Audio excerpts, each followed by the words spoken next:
You have been taught that peace is the highest state a human being can reach, and that anger is its opposite, something to be suppressed, transcended, meditated away until only calm remains. I tell you tonight something that will unsettle the spiritual seekers in this room most of all. The calm you have been cultivating is very often a lie, a more sophisticated lie than open anger could ever tell. And the anger you have spent years trying to eliminate may be the most honest thing left in you. Sit with this before you decide, I have lost my way. Think of the last time you smiled through something that actually hurt you. Think of the last time you said in a voice carefully controlled, it's fine, don't worry about it, while something inside you was anything but fine. This performance, repeated enough times, over enough years, gets mistaken for genuine peace. But I ask you to look closely at what it actually is. It is not the absence of anger. It is anger still fully present, simply wearing a mask so convincing that even you have forgotten you are wearing it.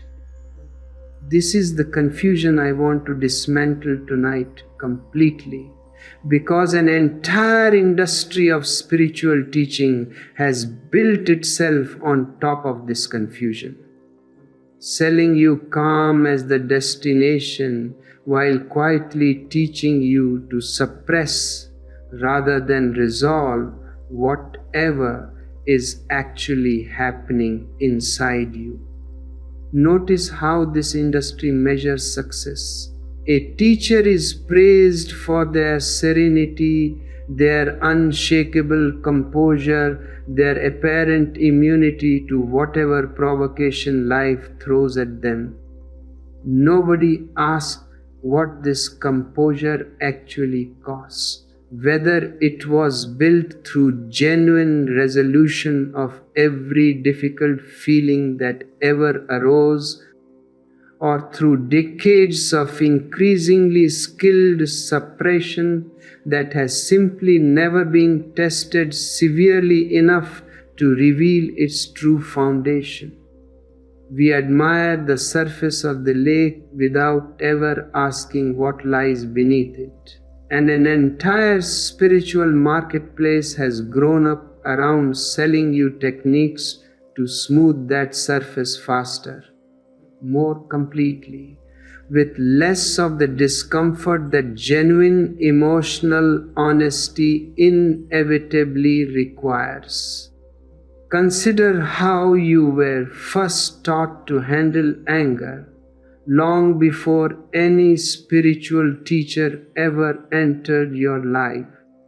As a child, did anyone ever sit with you and ask what your anger was actually protecting, what boundary had actually been crossed, what genuine need was going unmet beneath the emotion? Or were you taught, the way almost everyone is taught, that anger itself was the problem, a bad child, a difficult child, a child who needed to calm down immediately, regardless of what had actually happened to provoke the reaction in the first place? Most of you were taught the second lesson, and you learnt it so thoroughly that by adulthood you no longer even register the anger consciously before it has already been buried, converted instantly into something more socially acceptable. A headache, a tight chest, a strained smile, a sudden tiredness that arrives exactly when a difficult conversation should be happening instead. This is the first thing I want you to see clearly. Suppressed anger does not disappear simply because it has been suppressed. It converts. It goes underground. And from underground, it finds other ways to speak, usually far more destructive than the original honest expression would ever have been. The passive aggression that poisons a friendship slowly over years, rather than the single honest confrontation that might have resolved it in an afternoon. The sudden, disproportionate explosion over something trivial, which is never actually about the trivial thing, but about the accumulated pressure of 100 smaller angers that were never allowed to speak when they first arose. The chronic tension in the body, the illness that arrives mysteriously in people who describe themselves proudly as never getting angry, as though this absence were a virtue rather than what. It very often actually is a warning sign that the anger has simply found a different, more dangerous channel to travel through. Now I will say the reversal, and I want you to hold its full weight before deciding to resist it. Peace that has been achieved through suppression is not peace at all. It is a debt, quietly accumulating interest, and it will eventually come due, usually at the worst possible moment, in the worst possible form. Genuine peace, the kind actually worth pursuing, is not the absence of anger.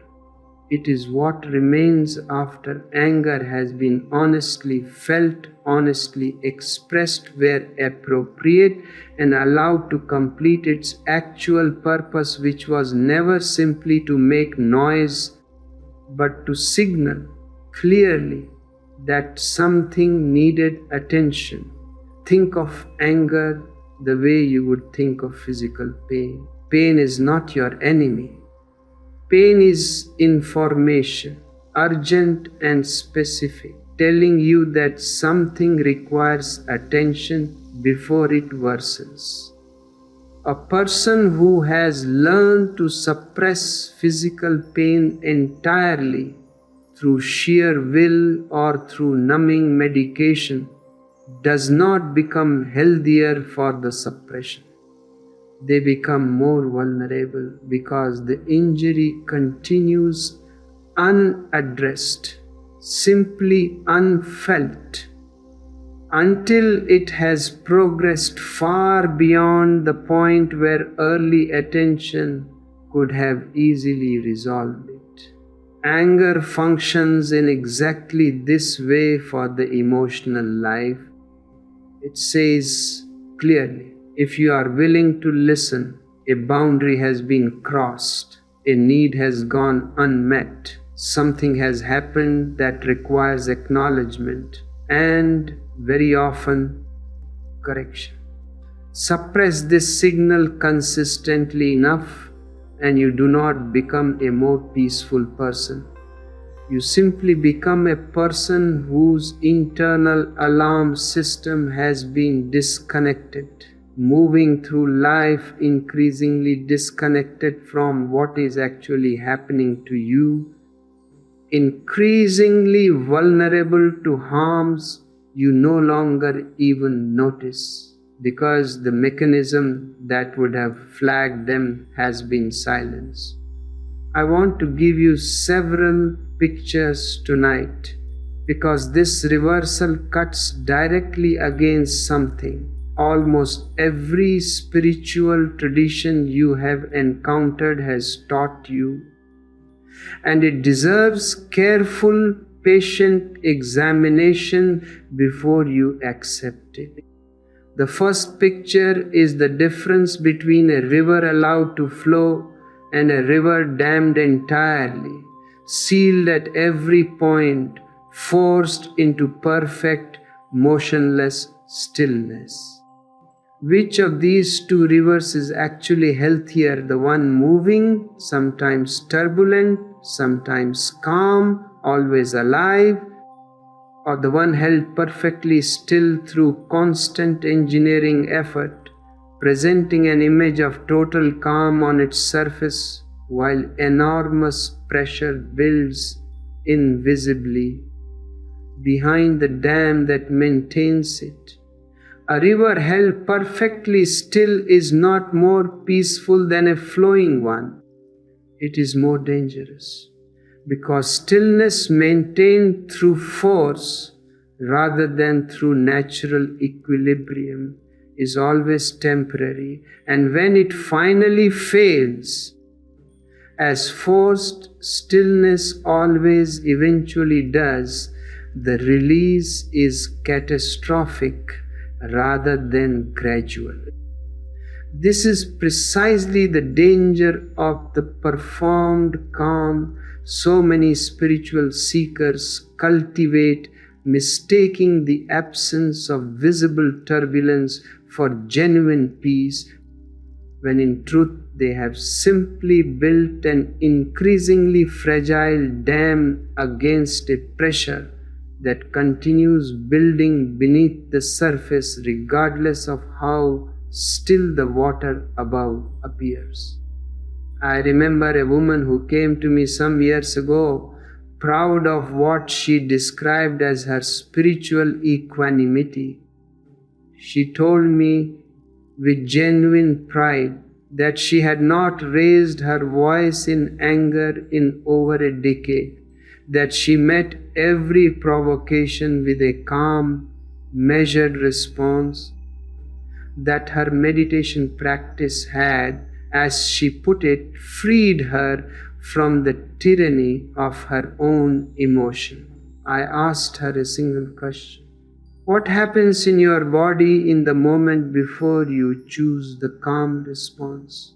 She sat with this longer than she expected to need to. Eventually, she admitted quietly that her jaw tightened, that her hands, hidden beneath the table, often clenched into fists she was careful no one would see, that she frequently developed headaches in the hours following these calm, measured responses, headaches her doctor could find no physical cause for. I told her what I am telling you tonight. This was not equanimity. This was suppression, wearing equanimity's clothing. And her body was telling her as clearly as it could exactly what her carefully cultivated calm was actually costing her. There is a second picture worth placing beside the first, because it comes from an entirely different direction. Think of the volcano and the specific geological difference between a volcano that vents regularly in smaller, more manageable eruptions and one that has been sealed, its pressure building silently for decades, centuries even, with no release at all. Geologists will tell you plainly which of these two mountains poses the greater danger.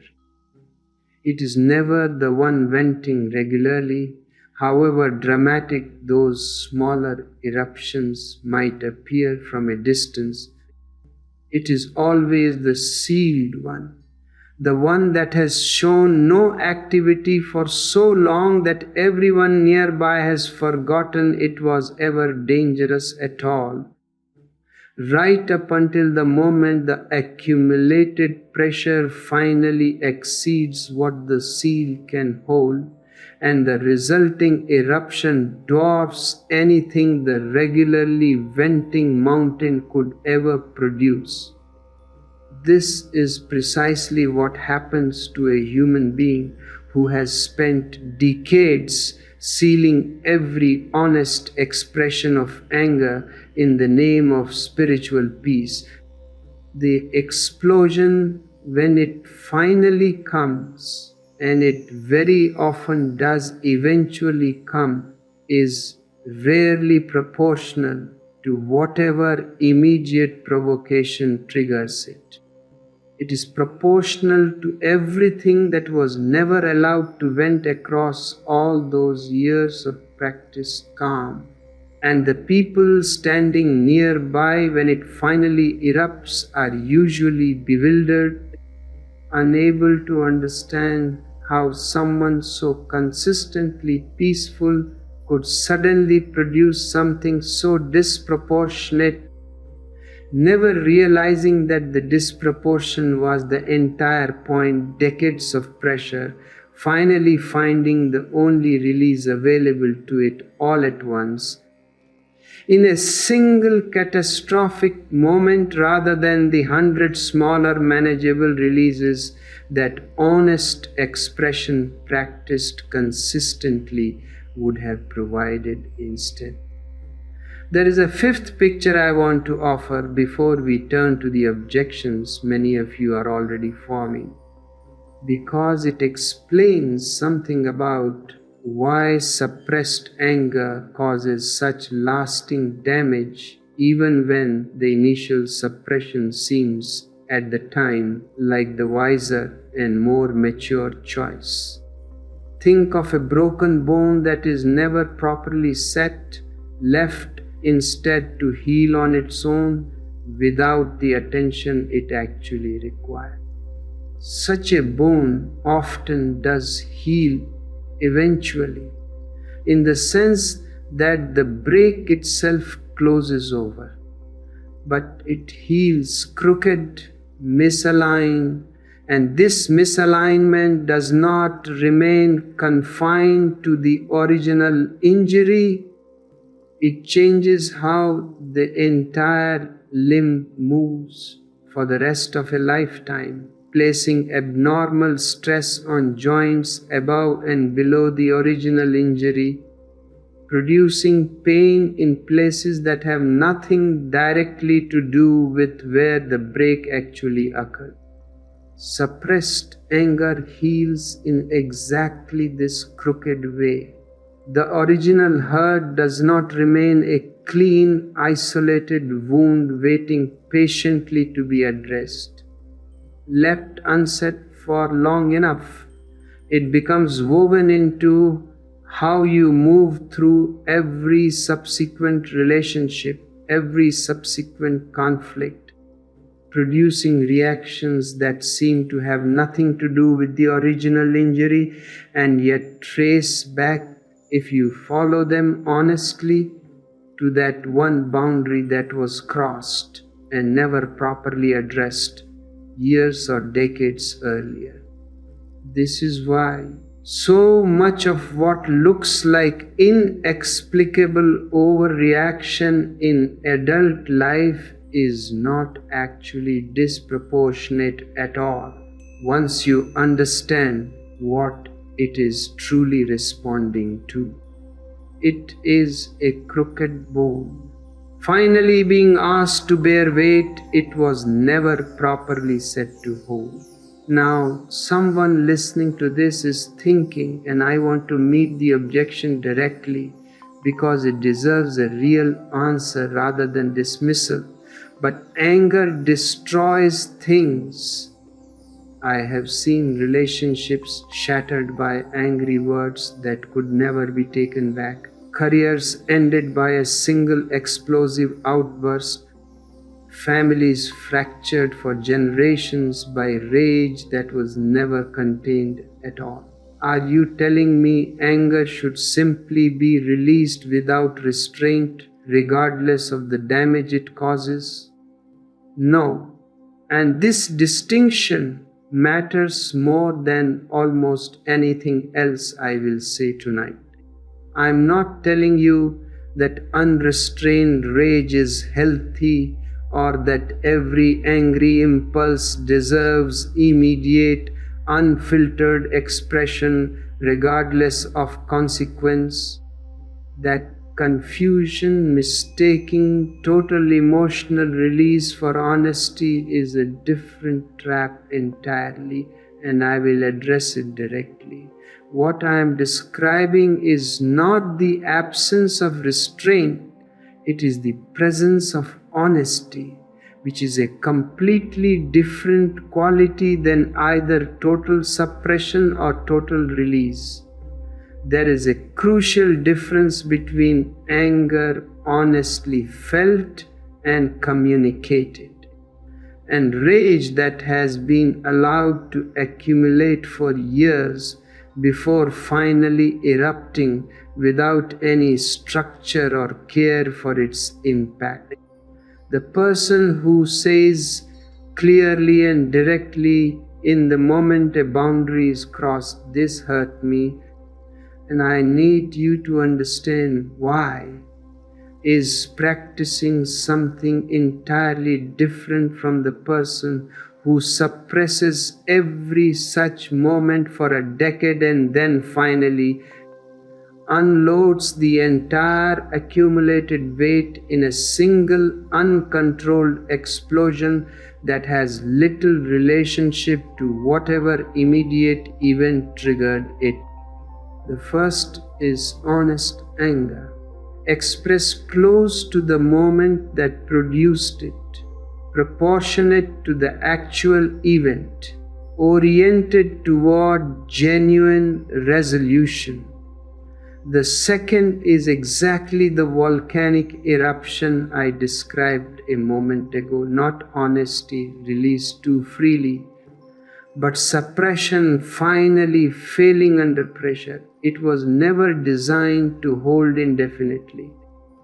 This means the real solution was never choosing between total suppression and total explosion. It was learning to express anger honestly, close to the moment it arises, proportionate to what actually happened, before it has the chance to accumulate into something far more destructive than the original honest expression would ever have been. A person who has practiced this feeling anger, naming it clearly, addressing what actually needs addressing, while it is still small and specific, rarely produces the catastrophic eruptions that frighten people away from anger altogether. It is precisely the suppression, not the anger itself, that manufactures the destructive explosions everyone points to as evidence that anger itself is dangerous. There is a second objection worth taking seriously, and I hear it especially from those of you navigating professional life, where honest anger is often actively punished rather than simply discouraged. What you are describing may be true in personal relationships, but in my workplace, expressing anger honestly would cost me my position, my reputation, perhaps my entire career. Are you asking me to sacrifice my livelihood for the sake of emotional honesty? I want to answer this carefully, because it deserves genuine nuance rather than a simple rule applied blindly to every context. There is a real difference between strategic restraint, choosing deliberately when and how to express something true, based on genuine assessment of consequence, and pure suppression, where the anger is not merely delayed or channeled appropriately but denied entirely, even to yourself. A skilled professional can absolutely choose to postpone an honest conversation to a more appropriate setting, can choose words that communicate a genuine boundary without unnecessary hostility, can practice real discernment about timing and audience. This is not suppression. This is wisdom applied to honest expression, and it is entirely compatible with everything I am teaching tonight. What damages you is not the strategic delay of expression. What damages you is convincing yourself across years of such delays that nothing was actually felt at all, losing track, eventually, of what you were even angry about in the first place, because the anger was never acknowledged even privately, let alone eventually addressed in whatever appropriate form the circumstances allow. Let me offer a third picture, because I think it will clarify something important about this specific spiritual culture that has made this confusion so widespread. Consider two meditation practitioners, both attending the same retreat, both sitting in the same silence for the same number of hours. The first practitioner uses this silence to genuinely examine whatever arises, including anger, including resentment, including the uncomfortable truths that ordinary daily life rarely provides space to actually feel. This practitioner emerges from the retreat not without anger, but with a clearer relationship to it, better able to distinguish genuine boundary violations from old reflexive triggers, more capable of expressing what needs expressing rather than less capable. The second practitioner uses the identical silence to further bury whatever they do not wish to feel, treating the appearance of calm during meditation as evidence of genuine progress, when in truth they have simply become more skilled at not noticing what continues to build beneath the surface. This practitioner often emerges from retreats appearing to outside observers more serene than ever and yet closer, not further, from the volcanic eruption I described earlier, because the appearance of calm has been mistaken both by the practitioner and by everyone watching for the genuine article. Silence itself is neutral. It can be used to genuinely process what arises, or it can be used as a more sophisticated form of the same old suppression, and only the practitioner themselves, examining their own experience honestly, rather than simply comparing their outward composure to some idealized image of spiritual attainment, can tell which one is actually happening. I want to tell you about a man who came to me late in his life, dying as it happened, though he did not know this yet when we first spoke. He had spent 40 years cultivating what everyone around him described as extraordinary peace. A man who never raised his voice, never showed frustration, met every hardship with what appeared to be genuine equanimity. In our final conversations, something shifted in him, and he admitted something he had never told another living person. He had been furious for nearly all 40 of those years at a brother who had betrayed him early in his career, and he had never once said this aloud to his brother or to anyone else, believing sincerely that a spiritual man does not carry anger, that true peace meant the anger simply should not exist at all.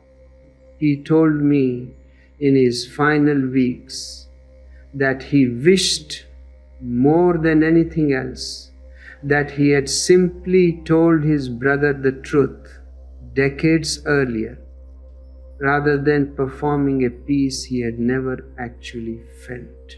Not because the anger deserved to be acted on with cruelty, but because the honest expression offered once clearly might have actually resolved something that 4 decades of silent, practiced calm had never once touched.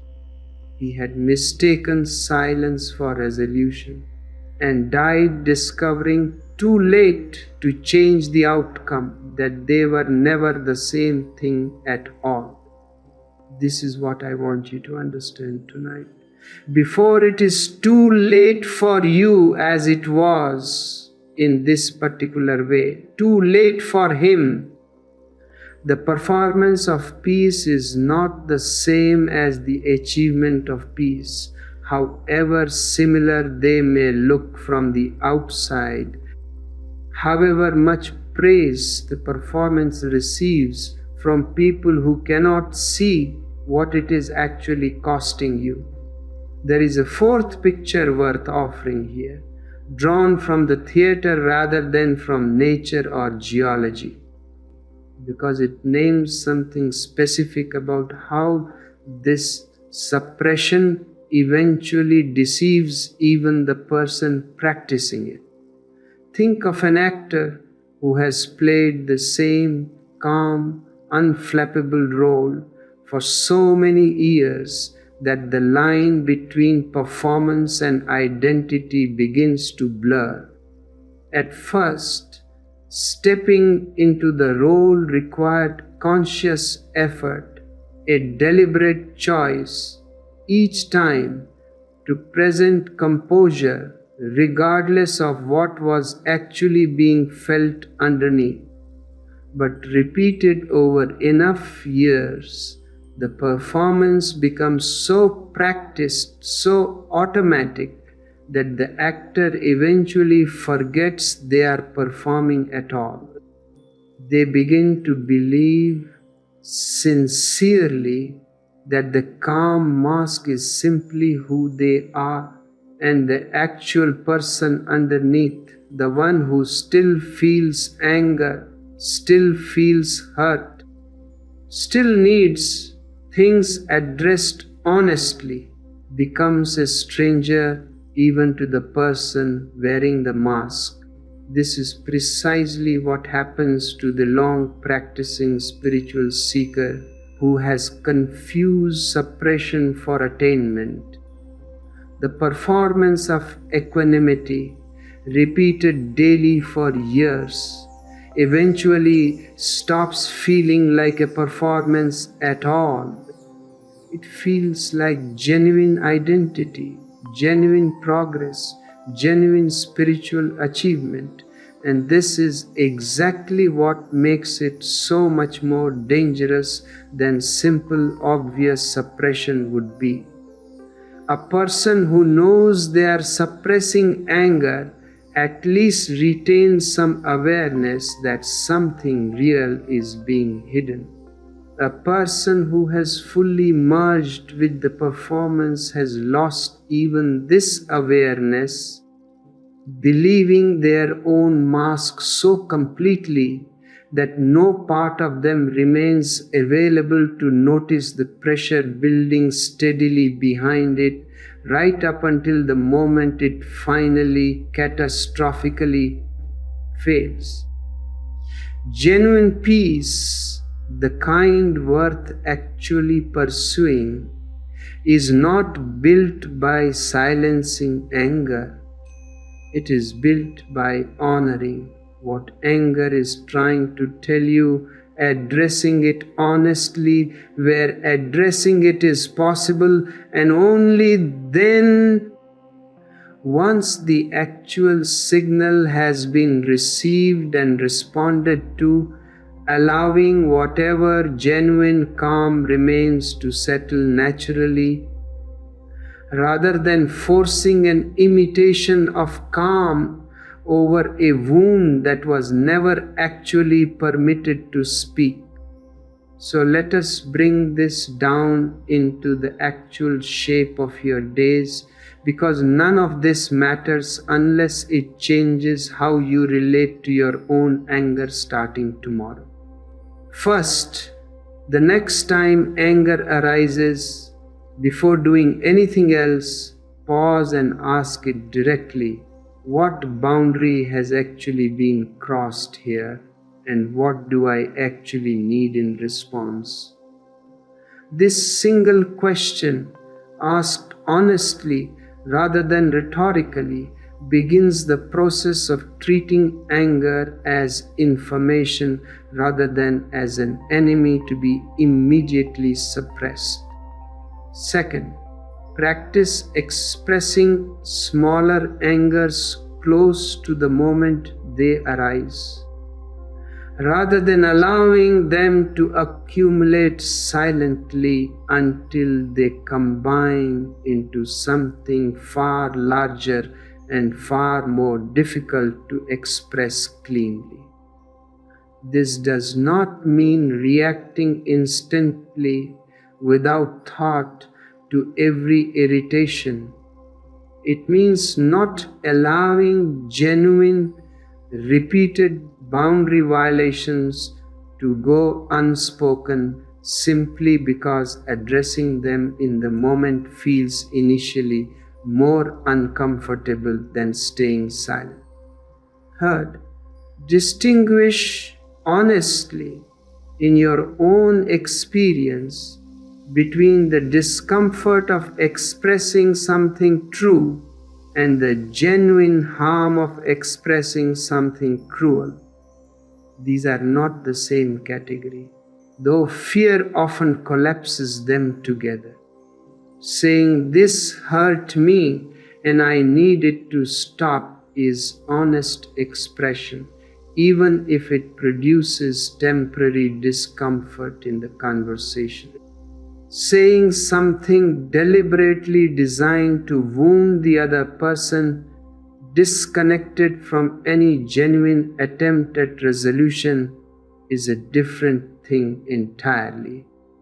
And learning to tell these apart in your own speech is essential to practicing this teaching responsibly rather than using it as license for cruelty.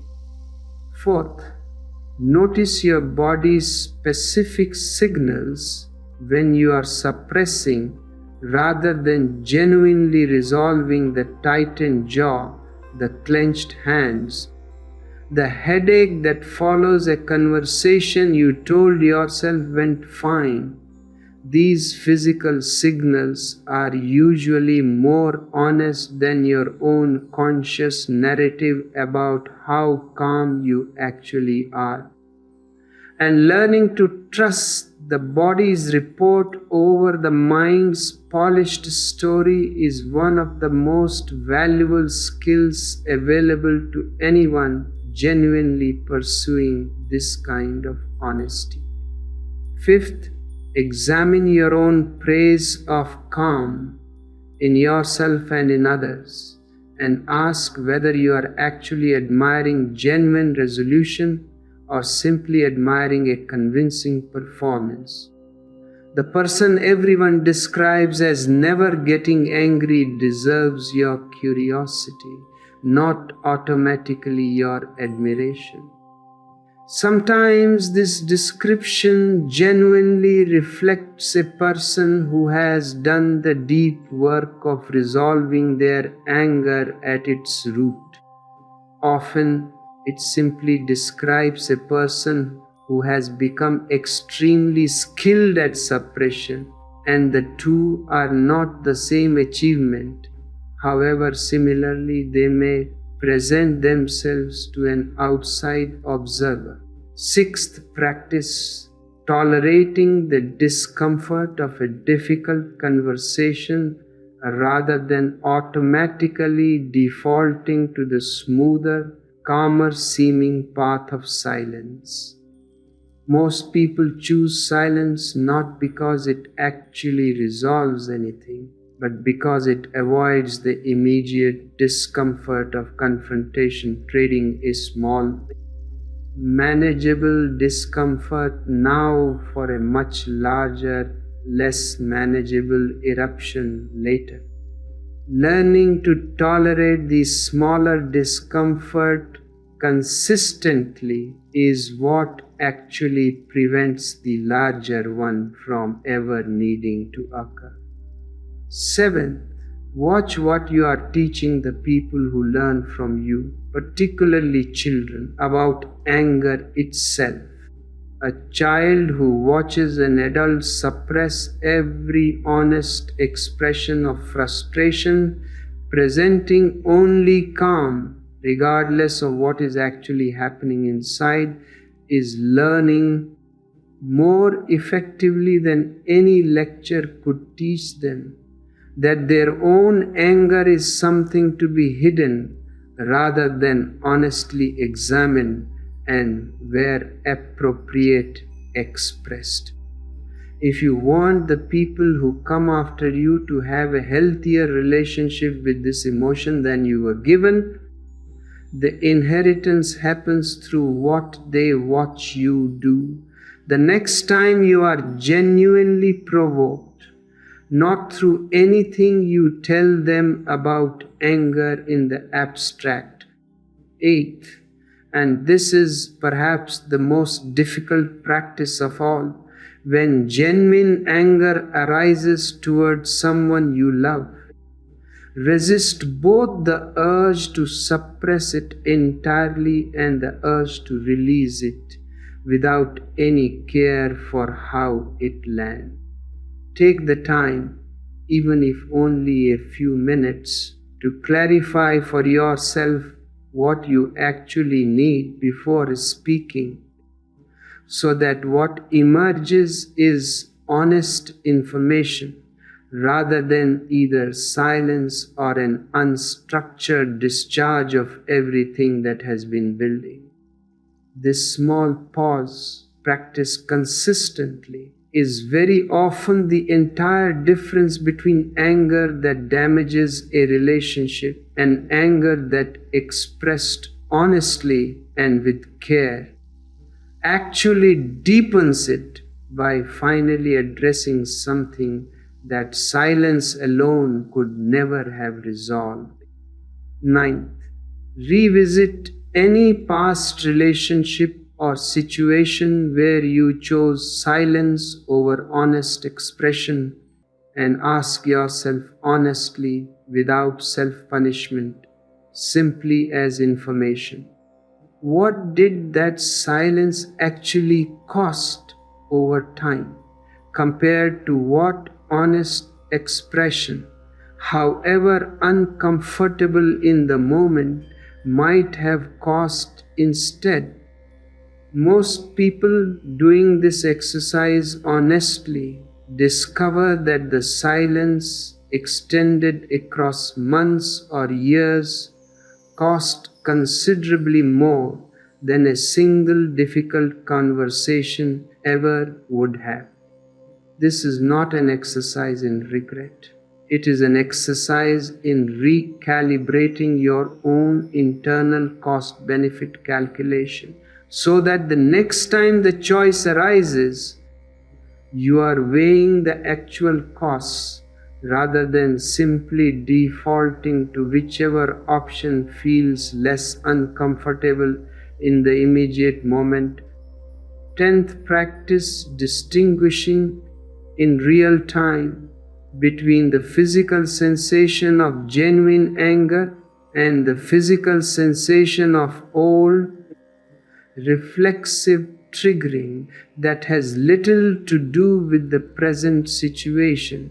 Genuine anger tied to an actual present boundary violation tends to have a clear, nameable object.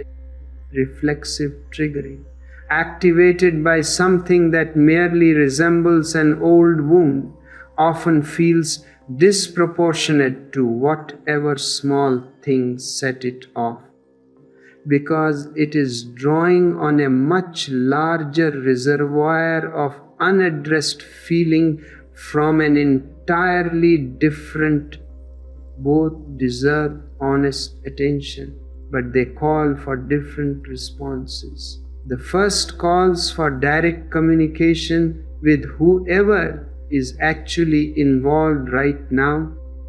The second calls for a different kind of inner work entirely, examining where the disproportionate charge is actually coming from, rather than unloading it onto whoever happens to be standing nearby when it surfaces.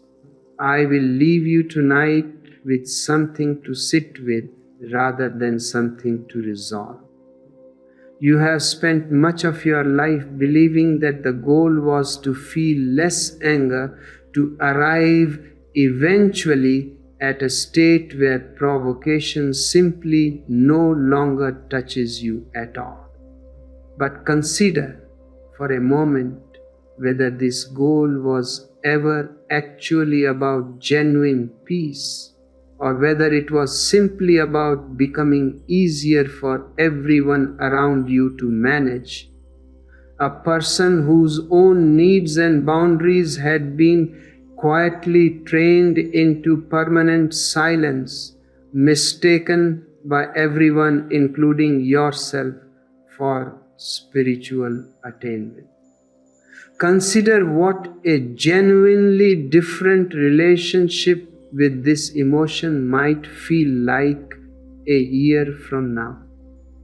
Not a life filled with more conflict, not a life where every irritation is immediately voiced without discernment, but something quieter and more honest, a life where the small angers are addressed while they are still small, where the body no longer needs to develop mysterious headaches to say what the mouth was never permitted to say directly, where the people closest to you actually know what you need because you have finally trusted them and yourself enough to tell them. Real peace was never on the other side of eliminating your anger entirely. It was available this entire time on the other side of finally listening to what your anger has been trying to tell you. Honestly, without the mask, you have spent so many years perfecting. So here is what I want you to ask yourself. The next time you feel that familiar tightening, that reflex to smooth your expression into calm before anyone can see what is actually happening inside you. What if this tightening is not something to be immediately hidden, but information worth honoring? What if the honest anger you have been suppressing for so long is not the obstacle standing between you and peace, but the very thing peace has been waiting for you to finally listen to? That is enough for today.